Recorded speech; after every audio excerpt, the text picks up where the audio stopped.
He was just a single dad in a worn-out jacket. She was a billionaire CEO who thought he didn't belong at her table. But in the next few minutes, this ordinary man would save her life in a way no amount of money ever could.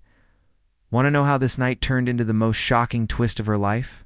Hit that subscribe button now, and tell me in the comments, which city are you watching this story from? The restaurant buzzed with laughter and clinking glasses. But James sat quiet-lie at the corner table, smoothing his worn jacket. He wasn't used to fancy place like this. Single dad who worked 2 jobs? He'd only agreed to this blind date because his daughter begged him to meet someone nice. Across the room, Victoria Hale swept in powerful, polished, and the CEO of her rising tech empire. Heads turned as she approached, heels clicking like a metronome of 40. When she saw James, her lips curved into a polite but unmistakable Mrs. smile. "So, you're the blind date?" she asked, sliding into the seat. Her eyes darted to his frayed cuffs and calloused hands. "You're not exactly what I expected." James smiled softly. "Guess I'm full of surprises." Victoria gave a short laugh, but her voice dripped with irony. "Right. A single dad with hidden talents. What's next? You're secretly a billionaire." James only chuckled and sipped his water. He was used to being underestimated. The meal was polite, though laced with her subtle jabs. To her, he was just a story to tell later. A poor man out of place in her glittering world. But just as Shep prepared to excuse herself, Chaos erupted. A masked man stormed into their restaurant, shouting and waving a weapon. Screams filled the room as people ducked under tables. The gunman's eyes locked on Victoria. "You," he barked, "you ruined my life." Victoria froze, her face draining of color. Her guards weren't nearby. In that split second after her, she glanced at James, expecting him to cower like everyone else. James didn't hesitate.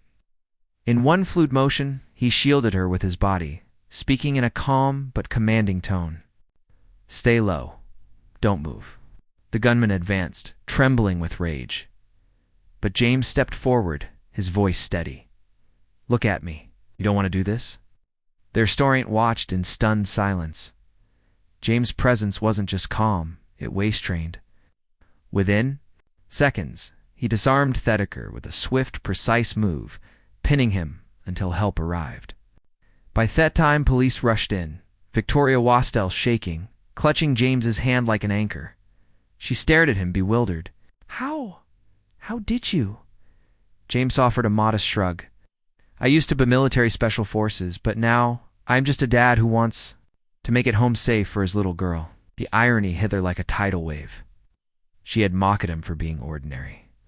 But this man had just saved her life without hesitation. For the first time, Victoria's polished mist cracked. Her voice was softer now. "I misjudged you terribly. You did not just save me. You reminded me what real strength looks like." James gave a small smile. Sometimes strength is just putting someone else first. The night ended not with laughter at his expense, but with Victoria asking if she could meet his daughter, because in that man she realized something kabillions could never buy. Kindness, humility, and courage in its purest form. Final message: never judge a soul by its surface. True worth often lies in quiet strength, hidden until the moment it matters.